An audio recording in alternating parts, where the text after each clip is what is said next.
वैसे आप लोगों को ये विदित है कि आज परम पूज्य बाबा साहब डॉक्टर भीमराव अंबेडकर के आत्मसम्मान एवं स्वाभिमान के मूवमेंट के रुके कारवां को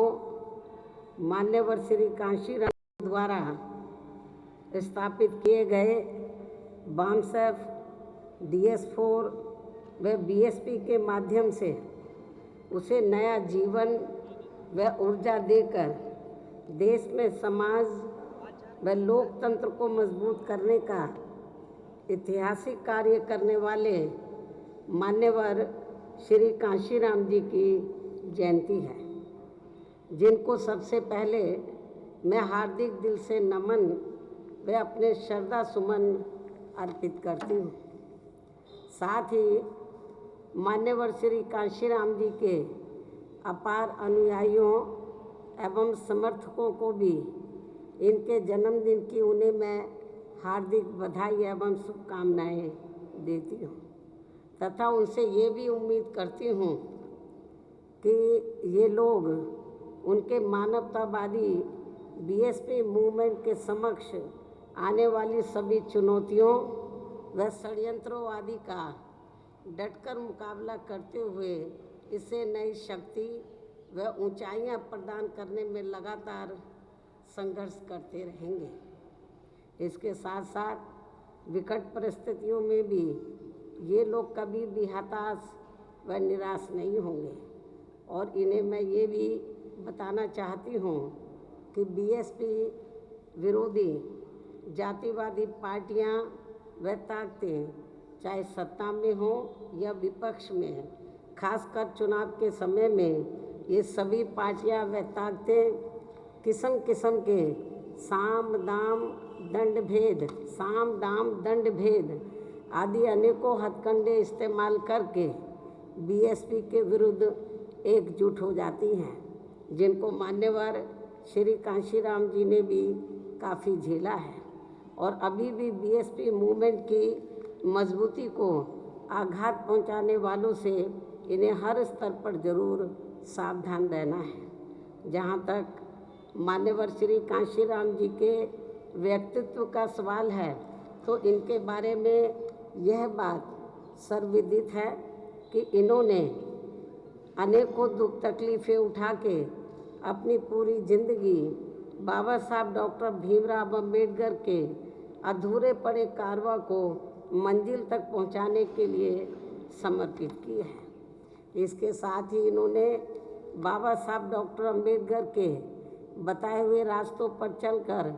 समाज में विशेषकर दलित, शोषित, आदिवासी, पिछड़े, मुस्लिम एवं अन्य धार्मिक अल्पसंख्यक आदि इन अपार दुखी, पीड़ित व उपेक्षित वर्गों के लोगों को अपने पैरों पर खड़ा करने के लिए भी पूरी कोशिश की है और अब उनके देहांत के बाद पूरे देश में एकमात्र BSP पार्टी ही उनके इस अधूरे पड़े कार्य को आगे बढ़ाने में पूरे जी जान से लगी हुई है, ताकि इन वर्गों के लोग यह समाज में दूसरे वर्गों की तरह मान सम्मान के साथ अपनी खुशहाल भरी जिंदगी व्यतीत कर सके, जिसके लिए BSP इन लोगों को हर स्तर पर तैयार करने में रात दिन पूरी मेहनत के साथ लगी हुई है और इनको पार्टी की हर छोटी बड़ी बैठकों व जनसभाओं आदि में उनकी ये बात उनकी यानी कि मान्यवर श्री कांशीराम जी की व बाबा साहब डॉक्टर अंबेडकर की भी ये बात समझाई जा रही है कि जब तक केंद्र व राज्यों में जातिवादी, पूंजीवादी एवं संकीर्ण मानसिकता रखने वाली पार्टियों की सरकारें चलती रहेंगी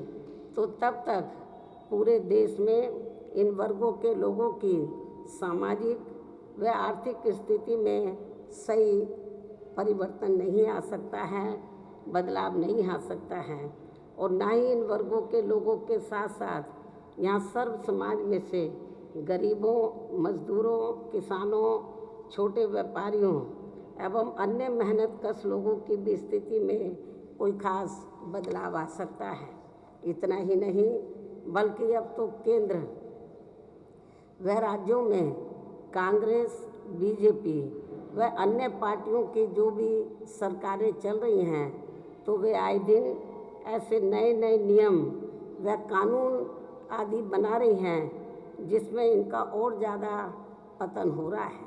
जिसके तहत ही पिछले कई महीनों से देश के किसान केंद्र सरकार से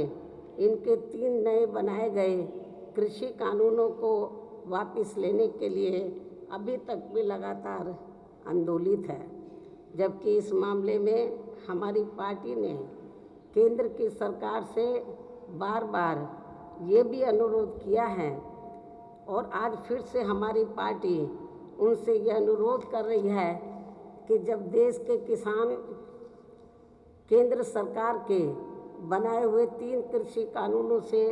सहमत नहीं हैं तो फिर केंद्र की सरकार को अपने इन तीनों कृषि कानूनों को वापस ले लेना चाहिए, तो ये उचित होगा। बीएसपी की भी ये मांग है और इस मामले में हमारी पार्टी पूरे तौर से किसानों की इस मांग के साथ खड़ी है और हमारी पार्टी यही चाहती है कि केंद्र की सरकार अपने तीनों कृषि कानूनों को ज़रूर वापस ले। इसके साथ साथ जिन किसानों की इस आंदोलन के दौरान मृत्यु हो गई है तो केंद्र के साथ साथ राज्यों की सरकारें भी उनके पीड़ित परिवार को उचित आर्थिक सहायता जरूर प्रदान करें। साथ ही उनके एक सदस्य को इन्हें सरकारी नौकरी भी जरूर देनी चाहिए। इसके अलावा यहाँ मैं ये भी कहना चाहूँगी कि केंद्र व उत्तर प्रदेश सहित देश के विभिन्न राज्यों में व खासकर बीजेपी की सरकारों के चलते यहाँ पेट्रोल, डीजल व रसोई गैस आदि की बढ़ती कीमतों से आसमान छूती महंगाई व विकराल गरीबी एवं बेरोजगारी से तथा खराब कानून व्यवस्था आदि के कारण अब देश में गरीब व मेहनतकश लोगों का जीवन दिन प्रतिदिन अति कठिन होता जा रहा है। लेकिन दूसरी तरफ इसके विपरीत कोरोना के संकट काल में भी देश के कुछ पूंजीपतियों व धन्ना सेठों के अपार निजी धन में जो भारी बढ़ोतरी होती जा रही है तो ये सरकार की जनहित व जन कल्याण संबंधी नीति व नियत पर भी काफ़ी सवाल खड़ा करता है और इससे आम जनता का भला नहीं हो पा रहा है। और ख़ासकर यहाँ उत्तर प्रदेश की वर्तमान भाजपा सरकार में भी एक तरफ हर स्तर पर व्याप्त खराब कानून व्यवस्था तथा लोगों की आम धारणा के मुताबिक यहाँ ज़्यादातर जातिगत व द्वेष की भावना से किए गए एनकाउंटर व बुलडोजर आदि का इस्तेमाल किए जाने की वजह से तथा दूसरी तरफ विकास के कार्य भी अधिकांश मीडिया में ही प्रचारित होने व ज़मीनी हकीकत में ना होने के कारण अब इनकी इस कार्यशैली ने भी यहाँ की जनता को काफ़ी परेशान करके रख दिया है। इन्हीं ज़रूरी बातों के साथ ही अब मैं मीडिया को ये भी बताना चाहती हूँ कि इस समय देश के कई राज्यों में विधानसभा के लिए आम चुनाव हो रहे हैं और हमारी पार्टी भी पश्चिम बंगाल, केरल, तमिलनाडु व पांडिचेरी में यह चुनाव अकेले अपने बलबूते पर लड़ रही है। और इस मामले में आज मैं मान्यवर श्री कांशीराम जी के जन्मदिन के खास मौके पर वहां अपनी पार्टी के सभी छोटे बड़े पदाधिकारियों एवं कार्यकर्ताओं से भी ये अनुरोध करती हूँ कि वे ये चुनाव पूरी दमदारी के साथ लड़े तथा अपनी पार्टी का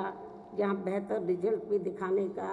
हर संभव पूरा प्रयास करें ताकि इन राज्यों में भी अपनी पार्टी की मूवमेंट आगे बढ़े तथा यहाँ अपने लोगों का भी कुछ भला हो सके। इस खास अपील के साथ ही अब मैं अंत में मान्यवर श्री कांशीराम जी की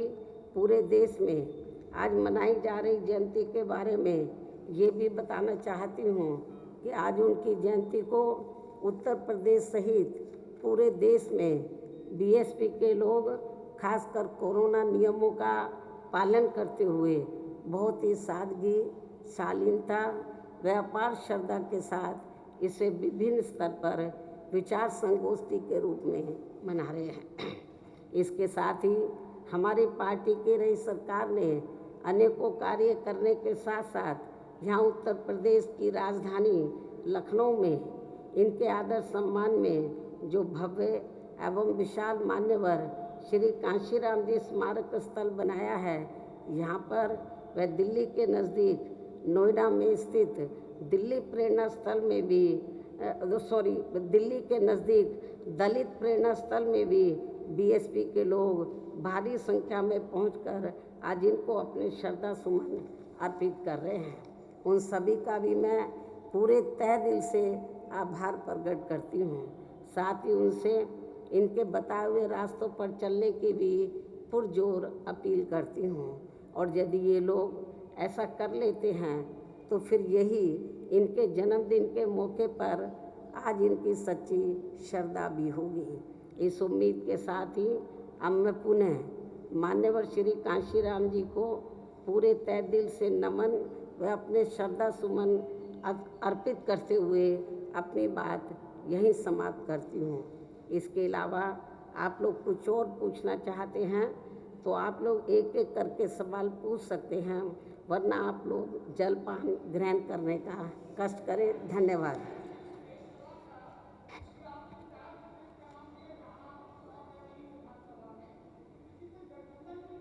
नहीं, अभी मैंने स्पष्ट कर दिया कि हमारी पार्टी किसी भी पार्टी के साथ इन 4 राज्यों में गठबंधन नहीं करेगी। अकेले अपने बलबूते पर चुनाव लड़ने का फैसला लिया और लड़ रही है। अब किसको फ़ायदा होता है, किसको नुकसान होता है, उससे हमें कोई लेना देना नहीं है, क्योंकि बहुजन समाज पार्टी एक पार्टी के साथ साथ एक मूवमेंट भी है। हमें इस बात का एहसास है कि हम जिस भी पार्टी से गठबंधन करके चुनाव लड़ते हैं तो हमारा वोट तो ट्रांसफरेबल है, तो जिससे गठबंधन करते हैं उसको ट्रांसफ़र हो जाता है, लेकिन उनका वोट हमारे कैंडिडेट को ट्रांसफ़र नहीं होता है। जब हमको कोई फ़ायदा ही नहीं है गठबंधन से, तो फिर हमें गठबंधन करने का कोई सवाल ही पैदा नहीं होता। अकेले अपने बलबूते पर चुनाव लड़ना हमारे लिए ज़्यादा बेहतर होगा। हम गठबंधन तो दूसरी पार्टियों से करने की बजाय जो सर्व समाज है, जो दबे कुचले लोग हैं, गरीब है, किसान है, मजदूर है, छोटे व्यापारी है, अन्य मेहनत कश लोग हैं, इनका ही हम भाईचारे के आधार पर गठबंधन कर लें तो मैं समझती हूँ ज़्यादा बेहतर होगा, और इसके लिए हमारी पार्टी प्रयासरत है।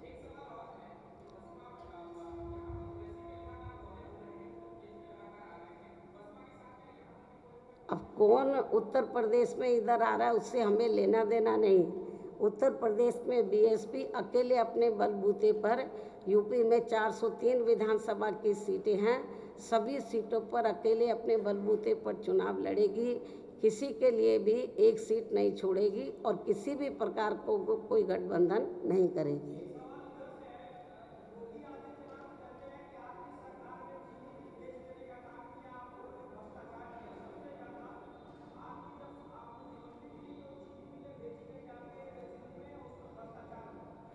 इसके बारे में मैं आपको ये बताना चाहती हूँ। पहली बात तो ये विभाग मेरे पास नहीं था, मेरे दूसरे मंत्री के पास था, तो और ये फैसला उस मंत्री ने भी नहीं लिया, कैबिनेट ने लिया। तो और जब भी किसी भी पार्टी की भी सरकार होती है तो ये चाहे चीनी मिल हो और भी इंस्टीट्यूशन हो, तो किसको सरकार को प्राइवेट सेक्टर को देना, किसको बेचना, किसको नहीं, किसको बेचना है या नहीं बेचना है, नियमों का पालन करते हुए मैं समझती हूँ ये सभी सरकारों में चलता है। तो जो भी कुछ हुआ वो नियमों के तहत हुआ और कैबिनेट का ने फैसला लिया, किसी एक मंत्री ने फैसला नहीं लिया, ये कैबिनेट का सामूहिक फैसला था।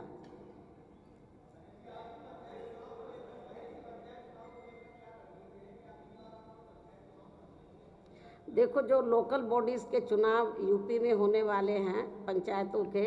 हमारी पार्टी पूरी दमदारी के साथ, तैयारी के साथ ये चुनाव लड़ेगी और मुझे पूरा भरोसा है कि हम लोग दूसरी पार्टियों की तरह ज़्यादा फूफा नहीं करते हैं, ज़्यादा ना धरना प्रदर्शन के चक्कर में पड़ते हैं और ना हम ज़्यादा मीडिया में अपनी रणनीति का खुलासा करते हैं। हम लोग अंदर अंदर लगे हैं और हम अच्छा रिजल्ट दिखाने का पूरा प्रयास करेंगे।